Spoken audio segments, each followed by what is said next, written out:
വിദ്യാർത്ഥികളുടെ പ്രത്യേക ശ്രദ്ധയ്ക്ക് 2-3 ദിവസങ്ങളിലായി വന്ന രണ്ടാം സെമസ്റ്റർ പരീക്ഷകളുടെ റീവാലുവേഷൻ ഡേറ്റുകൾ വന്നിട്ടുണ്ട്.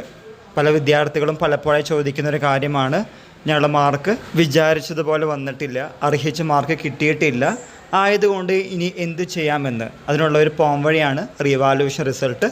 കഴിഞ്ഞ ദിവസങ്ങളിലായി നമ്മളൊരു വാർത്ത റിപ്പോർട്ട് ചെയ്തിരുന്നു. 2023 മെയ് മാസത്തിൽ എഴുതിയ കോഴിക്കോട് LLB വിദ്യാർത്ഥിനിക്ക് റിസൾട്ട് വന്നപ്പോൾ 4 മാർക്കും റീവാലുവേഷന് കൊടുത്ത് ഇക്കഴിഞ്ഞ 2024 മെയ് റിസൾട്ട് വന്നപ്പോൾ 40 മാർക്കായ കഥ. പലരും പറയാറുണ്ട് റീവാലുവേഷന് കൊടുത്തു കഴിഞ്ഞാൽ പൈസ മാത്രമേ പോകൂ, മാർക്കൊന്നും കിട്ടില്ല എന്ന്. നിങ്ങൾ ചെയ്യേണ്ടത് റീവാലുവേഷൻ കം സ്ക്രൂട്ടിനിക്ക് കൊടുക്കുക. വീണ്ടും ആവർത്തിക്കുന്നു, അർഹിച്ച മാർക്ക് കിട്ടിയിട്ടില്ലെങ്കിൽ കൂടുതൽ മാർക്ക് കിട്ടുമെന്ന് വിശ്വാസമുണ്ടെങ്കിൽ റീവാലുവേഷന് കൊടുക്കാം.